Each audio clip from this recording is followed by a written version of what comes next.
नबी करीम में जाकर के बैग बनाइए, शाहदरा में जाकर के जीन्स का काम करिए, जाकर के जरी का काम करिए। आप लोकतंत्र को ख़त्म करना चाह रही है। लोकतंत्र को इन लोगों ने ख़त्म किया है, जातिवाद व्यवस्था ला करके, राजनीति में जातिवाद व्यवस्था ला करके, ये जो कि बहुत ख़तरनाक है हमारे युवाओं के लिए, हमारे आने वाले नस्ल। हमारे साथ जुड़ चुके हैं तनवीर जफर, जो कि शिवहर लोकसभा क्षेत्र से आते हैं और शिवहर लोकसभा क्षेत्र में इनकी दबदबा भी है। बता दें कि बीते 2009 में जहां इन्होंने शिवहर लोकसभा क्षेत्र से सीपीआई जो कि पार्टी है, उस पार्टी से उम्मीदवारी यह दर्ज करा चुके हैं।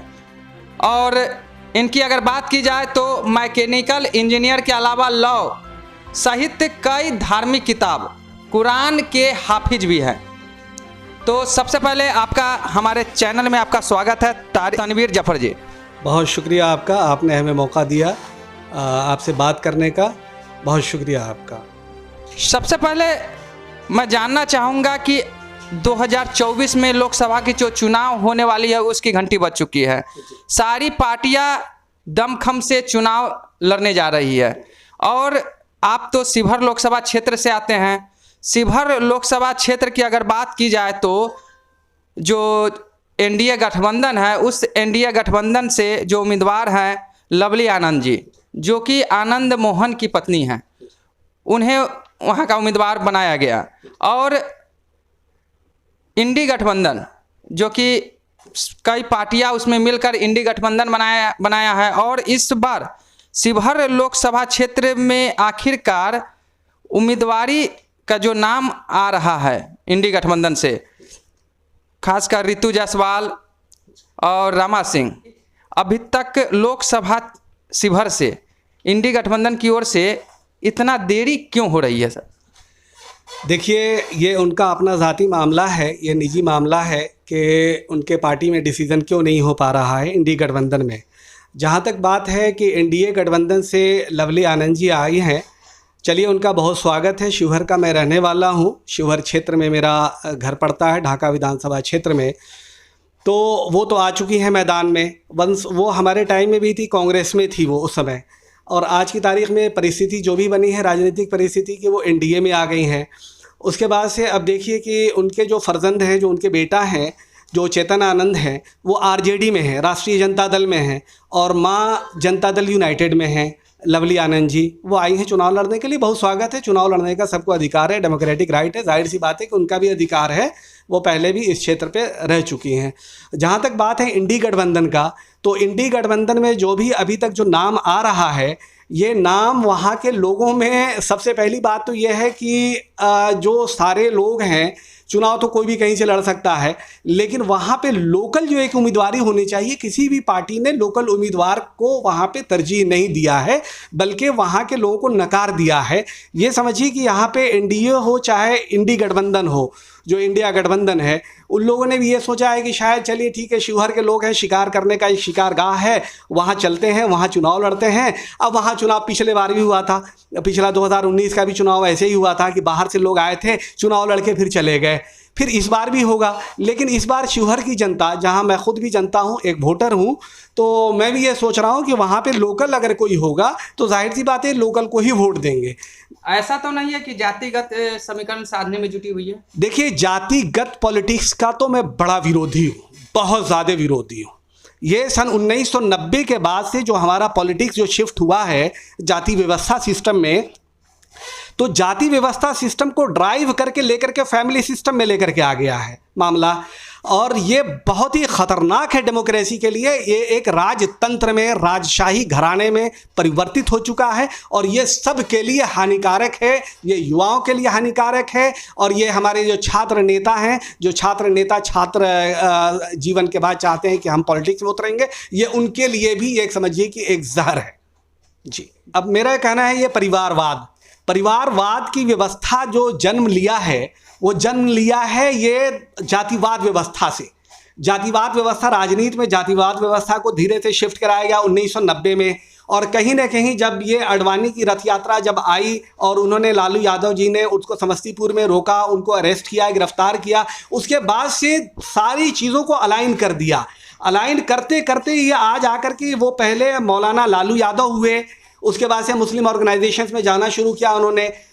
उसके बाद से वो फ़लस्तीन वाला जो गमछा होता है वो रखना चालू किया, सर पे टोपी पहनना चालू किया।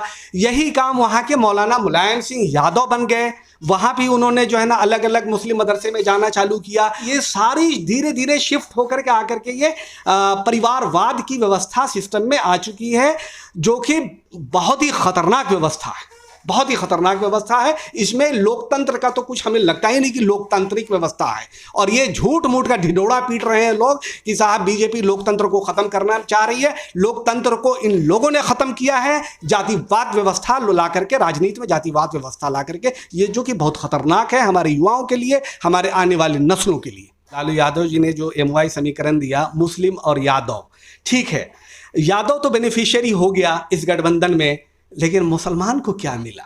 हमें याद है अच्छी तरीके से कि मुसलमानों के पास 1990 से पहले काश्तकारी थी, किसानी थी, उनका अपना छोटा छोटा व्यवसाय था जो किसानी से रिलेटेड था, उनकी ट्रकें चलती थी, बसें चलती थी। ये सारा सिस्टम उनका ख़त्म हो गया, चूँकि इंफ्रास्ट्रक्चर बिल्कुल ख़त्म हो चुका था उस वक्त तक। बाढ़ की व्यवस्था थी, सड़कें ख़राब हो गई, और सिर्फ बात बनाने में, राइट्स को रोकने में, राइट्स तो रोका है, अगर सच पूछे तो राइट्स तो रोका है नीतीश कुमार ने कि कब्रिस्तान की घेराबंदी करा दी। मतलब कि सारा जो राइट्स का जो झगड़े की जो जड़ थी, उस जड़ों को उन्होंने समाप्त कर दिया। और MY के समीकरण में अगर देखा जाए तो सिर्फ बात बनाने से कुछ नहीं होता है। आप मुसलमानों को जो मुस्लिम जो घटक है MY का, वो ठेल दिए गए, यहाँ से पहुँचा दिए गए बॉम्बे, जा कर के वहाँ जरी का काम करो, जा कर के वहाँ बैग का काम करो, पर्स बनाओ। छोटे छोटे बच्चे मजदूर यहाँ से पलायन करते गए, यहाँ तक के जो कैलाश सत्यार्थी जी की जो ऑर्गेनाइजेशन है, जो हमारे नोबेल लॉरेट है, उनकी ऑर्गेनाइजेशन भी इसमें बहुत है। हर 4 दिन पे कहीं ना कहीं सीतामढ़ी में, शिवहर में, हर जगह जो है उनके जो एक्टिविस्ट हैं वो बाल मजदूरी को पकड़ते हैं। तो ये हालत हो गई है मुसलमानों की। नबी करीम में जाकर के बैग बनाइए, शादरा में जाकर के जींस का काम करिए, जाकर के जरी का काम करिए। आप हैं कहाँ? MY समीकरण तो देखने में ठीक लगता है, लेकिन आप कहीं पे नहीं हैं, कहीं कोई हिस्सेदारी आपकी नहीं है, किसी तरह का कोई से नहीं है आपका राजनीति में। आपको उनके जो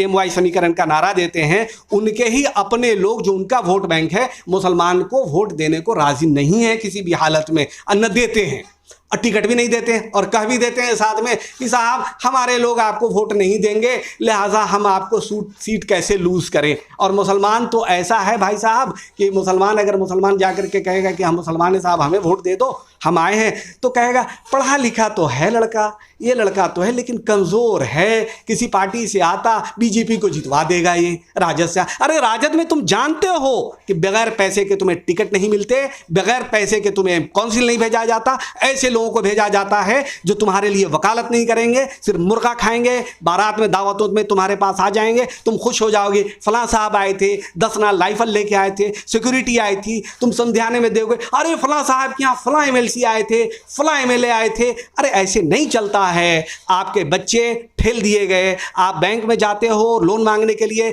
बैंक मैनेजर भगा देता है, कहता है कि आपके ऊपर कोई स्कीम आपको नहीं दी जाएगी, खामोश रहता है, आप चक्कर काटते रह जाते हो। तो ये हालत है M समीकरण की। बाकी Y की हालत तो आप देख ही रहे हैं कि परिवारवाद में जाकर के शिफ्ट हो गया है। देखिए, बिहार में जो अभी 2024 का जो इलेक्शन है, फैसलाकुन इलेक्शन है, इसमें आपको अपनी ताकत दिखानी है। ताकत ऐसे नहीं दिखानी है जैसे कि लोग कह रहे हैं कि ड्राइव करने की कोशिश कर रहे हैं आपको कि साहब इसको वोट दे दीजिए, नहीं तो बीजेपी जीत जाएगी। अरे बीजेपी तो राज कर रही है न 10 सालों से।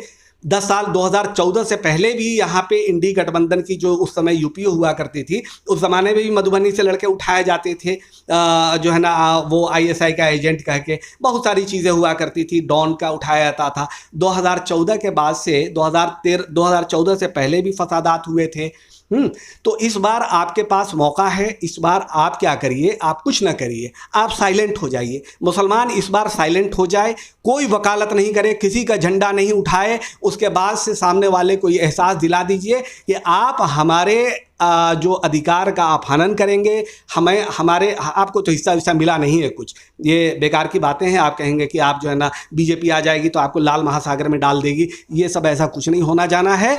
अगर आप वोट बैंक की बोरो प्लेयर बनेंगे, वोट बैंक की राजनीति का हिस्सा बनेंगे, तो जाहिर सी बात है कि जब पड़ोसी से पड़ोसी को झगड़ा होता है और वो उसके साथ होता है, बोरो प्लेयर आता है, तो छोड़ना तो वहाँ भी नहीं है, छोड़े तो आप भी नहीं जाएंगे। इसलिए ये सत्य की लड़ाई में ये आपको तो यो भोग नहीं ना रहे हैं, आपको तो कोई हिस्सा मिला नहीं है, आपको तो राजनीति की कोई हिस्सा है नहीं। अब आप खामोश हो जाइए। कुछ मिल रहा होता तब आप झगड़ा करते, या आपको भी 10 बीघा ज़मीन मिल रहा है, आपको भी सत्ता में हिस्सेदारी मिल रही है, लेकिन कुछ मिलना जलना है नहीं। खामखा बिला वजह में झंडा उठा करके साहब जिंदाबाद जिंदाबाद का नारा लगा रहे हैं, मुर्दाबाद का नारा लगा रहे हैं। ये मुसलमान ये छोड़ दे, इंशाअल्लाह आने वाले वक्त में मुसलमान बहुत मजबूत होकर के उभरेगा। इस इलेक्शन में चुप हो जाए, खामोश हो जाए और जाकर नोटा को वोट दे दे और ये डिक्लेयर कर दे कि आप जो है हमें बैकपर और हैमलिन की तरह जो है, जैसे कि बांसुरी बजाते हुए चूहों को ले आकर के जो है ना शहर से बाहर नदी में डाल दिया था, तो उस तरीके का आप जो है इस वक्त ना बने। आप अपनी ताकत को मजबूती से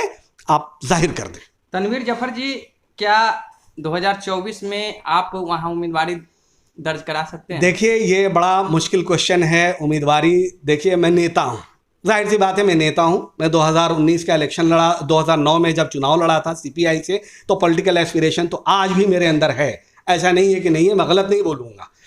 आज भी अगर हमें मौका मिलता है, सिचुएशन और हालात बनते हैं, ऐसा लगता है कि वहाँ की शिवहर के लोग हमारे ऊपर जो है विश्वास करेंगे और जो एक मूवमेंट, जो आंदोलन हम चलाना चाह रहे हैं युवाओं के लिए, छात्रों के लिए, कि ये इस राजनीति से ये जो पैसे का जो खेल है, उस पैसे का खेल को ख़त्म किया जाए आने वाले वक्तों में, तो शायद हो सकता है कि अगर सिचुएशन बने, हालात बने, तो इंशाअल्लाह हम उम्मीदवारी ठोकने में पीछे नहीं रहेंगे। ये बात मैं जानता हूँ कि लोग कहेंगे कि इससे बीजेपी को फ़ायदा होगा। ये हर ज़माने में कहते आए हैं। कोई सा भी एक इलेक्शन, जो हमारे चायखाने में हमारे भाई बैठे हुए हैं, ये बता दें कि कोई भी इलेक्शन बिना बीजेपी के डर से कोई भी इलेक्शन यहाँ लड़ा गया हो, चाहे विधानसभा हो चाहे लोकसभा हो, लेकिन हालात और नतीजा वैसे ही होता है। और इसी डर के वजह से, इस तरीके से आज के जो हालात हैं, ये 1985 से 1980 के बाद से मैं देख रहा हूँ कि वही डर दिखा करके आज आप इस जहाने पे हैं कि आज आपको बताया जा रहा है कि साहब इस इलेक्शन में साहब नहीं होगा तो ऐसे होगा। देखिए मेरे भाई, आप डरिए मत, आप बिल्कुल न डरें। डर करके बीजेपी के डर से अपनी राय कायम न करें। और मुझे जहाँ तक आप बता रहे हैं कि आप मुझे लोग बुरा भला कहेंगे, हर ज़माने में लोग इस तरीके की बात करने वाले को लोग बुरा भला कहते हैं, तो ये देखिए, ये हिंदू और मुसलमान सब के लिए एक जो है ना, ये जाति व्यवस्था से बाहर आना सबके लिए ज़रूरी है।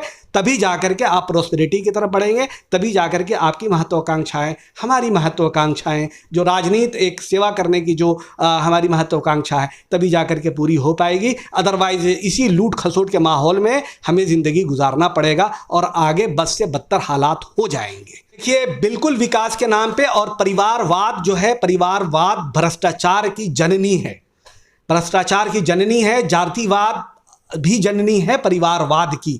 तो ये सब एक दूसरे से अन्योन्याश्रय संबंध है। तो इसलिए मेरे भाई, विकास और प्रॉस्पेरिटी इंडस्ट्रियल प्रॉस्पेरिटी की हम बात कर रहे हैं कि किस तरीके से हम व्यवसाय में, किस तरीके से हम व्यापार में हम आगे की तरफ हम लेकर के जाएं, भ्रष्टाचार ख़त्म हो। लोग कहते हैं कि उन्होंने घोटाला किया, अगर सही तरीके से इंक्वायरी हो जाए, इंक्वायरी चल ही रही है बहुत सारी चीज़ों की, तो घोटाला तो हर जगह हर कोई कर रहा है। केजरीवाल भी बेचारे जेल में गए हैं, तो ऐसे ही जेल में नहीं गए, शराब घोटाला किया उन्होंने। और मैं कॉन्ट्रैक्टर रहा हूँ दिल्ली में, तो मुझे मालूम है कि किस तरीके से बंद कमरे में बिना मोबाइल के और बिना इसके वहां जाना होता था। हर आदमी मोबाइल बाहर रखवा लेता था, तब जाकर के किसी मंत्री से, किसी एमएलए के कमरे में जाकर के मुलाकात होती थी। तो ये हालत थी। तो इसलिए विकास के नाम पे ही वोट दें। आने वाले वक्त में देखिए कितना सारी चीज़ें, कितना डेवलपमेंट हुआ है पिछले दिनों। तो विकास के नाम पे हम जाएं तो ज़्यादा अच्छा रहेगा। जातिवाद, धर्मवाद, इस सब पे हम बिल्कुल ना जाएं।